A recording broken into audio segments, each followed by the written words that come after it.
Muito boa noite, pessoal.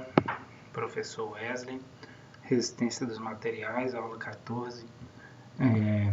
Hoje nós já vamos entrar naquele segundo assunto que refere ao cisalhamento, né? Na aula passada eu falei que a tensão de cisalhamento era causada por duas coisas, né? Uma que é a força cortante e outra que é o momento torsor. Na aula passada, nos exercícios passados, nós falamos sobre força cortante, fizemos o exercício, a tensão considerando a força cortante. Agora nós vamos fazer a tensão considerando o momento torsor, né? Então, o momento torsor, aqui a definição, momento torsor representa a soma algébrica dos momentos gerados por cargas contidas ou que possui componentes no plano YZ perpendicular ao eixo X, produzindo um esforço que tende a fazer girar a seção em torno do eixo longitudinal. Aqui está aqui um exemplo, né? Olha só, uma seção aqui longitudinal e aqui está os momentos agindo, né? Tentando torcer a peça, né? Um exemplo bem bobo, mas que exemplifica é torcer a roupa, né? Imagine você fazendo força para um lado e para o outro, né? Da sua peça de roupa, né? E aí as fibras vão se escorregando, né? Causando cisalhamento, né? Com isso que a água expulsa e existe aí o momento torsor, né? Bem simples de explicar isso aí. Então aqui eu separei três casos mais comuns real que existe, ó. O engaste de laje em balanço. Imagina aquela sacada, né? Aquela varanda externa no seu pavimento superior, né? E aquela laje está engastada na viga, né? Imagine que uma força aqui, ó, qualquer força que tende a rotacionar, torcer a viga, né? Torcer lateralmente, sentido do eixo, né? Então essa laje aqui está causando um momento torsor distribuído ao longo dessa viga aqui, ó. Então a viga que está sustentando a laje está sofrendo torção, né? Então esse é um primeiro exemplo. Ou o segundo exemplo, viga com mudança de direção, né? Mais incomum, mas ó, pode ser também, né? Imagine que essa laje aqui fosse apoiada sobre a viga em todos os suas arestas, né? Então, ó, uma viga aqui ó, que está mudando de direção, uma força aqui vai fazer torcer essa viga, né? E essa força aqui, ó, se não for, ela vai transmitir um pouquinho de torção também para essa viga que passa perpendicular aqui e vai tender a flambar esse pilar. Olha só que quantas forças que são distribuídas tem que ser considerado no cálculo, né? E por último aqui, ó, uma viga invertida para os apoios de outros elementos. Nessa viga aqui, ó, ela está invertida para os apoios aqui da outra viga, né? Ela chega bem no meio da viga aqui. Se eu forçar perpendicularmente essa viga aqui, ó, o que ela vai fazer? Tender a torcer as duas vigas aqui, né? E juntamente, ó, torcer e também flechar, né? Várias forças aqui podem ser vistas, né? Imagina a viga vai... Eu sei que vocês não vão estar vendo a setinha porque some quando eu gravo a tela, mas esse H aqui, ó, essa viga do meio vai torcer as duas vigas laterais. E agora nós vamos ver quando que você considera e quando não precisa considerar isso, né? Aqui, ó, duas forças. Torção de equilíbrio. A torção de equilíbrio existe aqui no primeiro e segundo caso. Ó. Nesse primeiro caso, na viga nessa laje engastada, e nesse segundo caso, que a viga tem a mudança de direção. Vamos lá. A torção é necessária ao equilíbrio da estrutura e é obrigatória a consideração dos momentos torsores na análise da estrutura.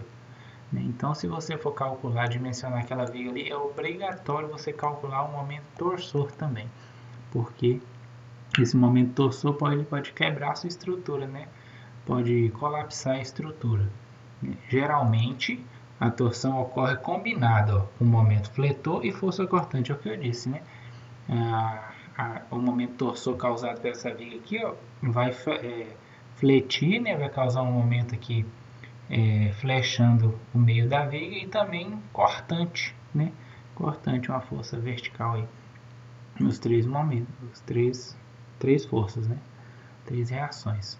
E depois, a torção de compatibilidade.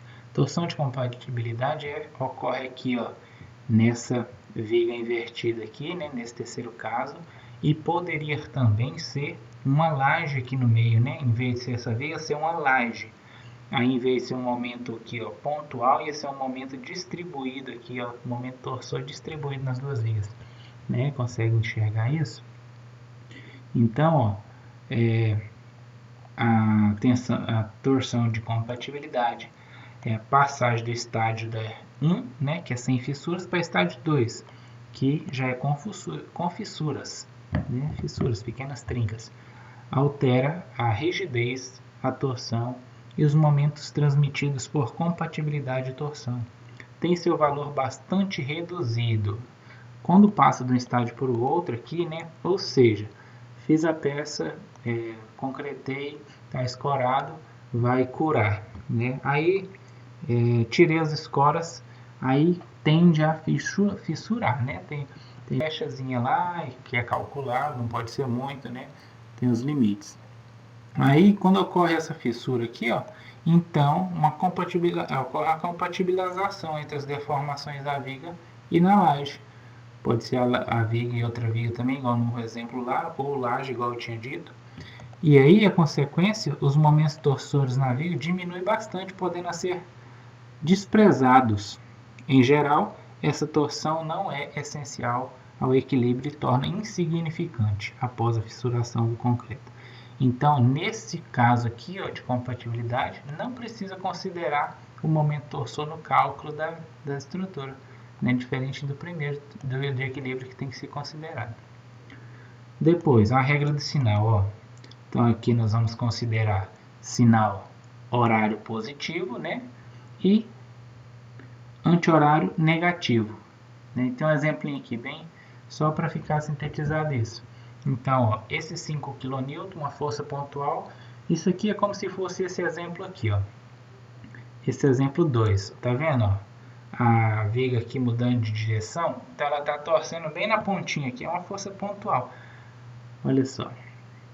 Então, de 5, horário, né? Por isso que eu coloquei aqui a reação.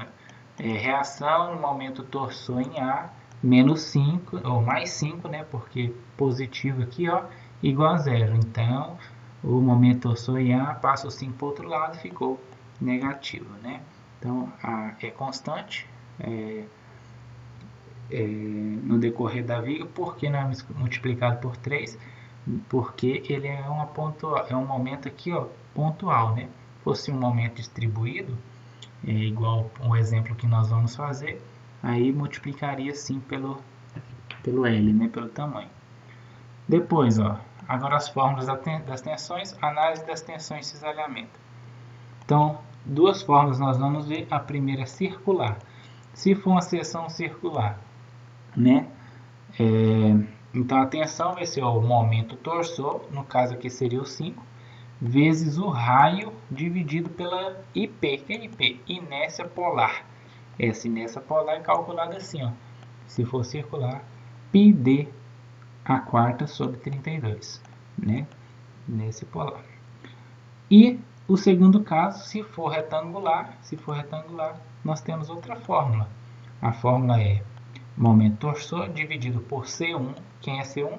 Coeficiente de torção para a seção retangular, vezes A e vezes B ao quadrado. A e B é as dimensões da peça, né? Se é uma seção retangular, aqui, ó, A e B é base e altura, né? Então, o B é base e o Azinho aqui fica representando a altura, né? Então, isso aí são... E em cima aqui é diâmetro, tá? Isso são as nomenclaturas, né? Aqui está a tabelinha, ó, coeficiente de torção para barras retangulares. Então a gente vai fazer uma relação entre A e B. Quem é A e B? A seção da viga, né? Então, base B e A altura, né? Divide a altura pela base e encontra um valor, e aí acha uma correspondente aqui para C1, né? Beleza, isso é uma parte teórica. Agora, no próximo vídeo, eu vou fazer um exemplozinho aqui com seção retangular e com seção quadrada e encerrada a aula de hoje, tá? Muito obrigado, até o próximo vídeo.